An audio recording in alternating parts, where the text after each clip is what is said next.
For 27 years, Ryan organized his entire daily life around one unshakable rule: people never actually change. He navigated his days by avoiding eye contact with strangers and ensuring he was never the first one to speak in any room. Over time, the way he talked about these habits shifted. He stopped telling himself, "I am acting shy today," and started repeating a different phrase: "That's just who I am." By labeling a repeated behavior as an internal trait, he locked himself in. When you mistake a habit for your identity, your own mind builds the walls that keep you trapped. Then, on a random Tuesday, Ryan's manager pulled him aside and asked him to present a new project pitch to the entire office. Ryan instinctively said no. He knew the material well, but the request fell outside his personality's rigid boundaries. His manager wouldn't take no for an answer, offering a tight, non-negotiable compromise. Ryan only had to speak for exactly 2 minutes. It forces a fascinating question. What exactly happens in the human brain when you are pushed to execute an action that violates the very definition of who you think you are? Ryan's voice shook and his hands trembled the entire time he stood at the front of the room, but he survived the 2 minutes. Then he received a piece of data his brain wasn't expecting. The room applauded. Modern psychology suggests we typically get the order of operations backward.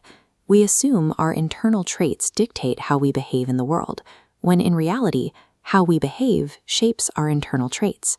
The mechanism behind this is called the behavioral feedback loop, and it activates whenever we push through a novel, uncomfortable experience.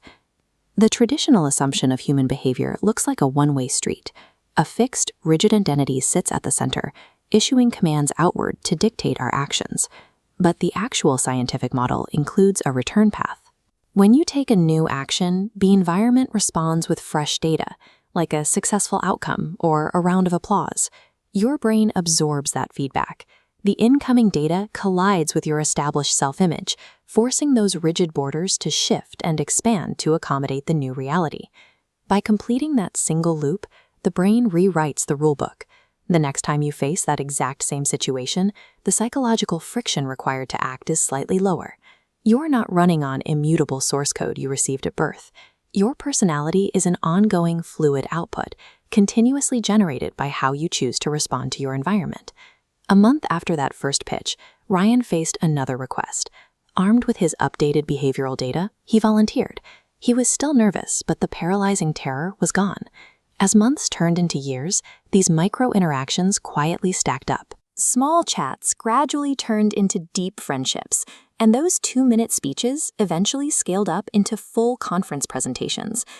Now, it is important to note that baseline personality is relatively stable. You cannot wake up tomorrow and simply decide to be a completely different person overnight. Genuine structural shifts in who you are demand a relentless accumulation of new evidence, gathered through deliberate actions repeated over long stretches of time. Every single action you take serves as a quiet neurological vote for the exact type of person you are going to become in the future. Today, at large industry events, people frequently introduce Ryan as a highly confident speaker. When he hears that, he just smiles, knowing none of them have any idea who he used to be. If you spend years avoiding challenges, fear crystallizes into your core identity. If you consistently face them, courage simply becomes your normal baseline. Ryan did not miraculously unearth a hidden, extroverted personality that had been buried deep inside him all along. He actively, painstakingly built one. So before you casually say, "This is just who I am," ask yourself a question. Is that really your permanent personality? Or is it simply a story your brain is waiting for you to rewrite?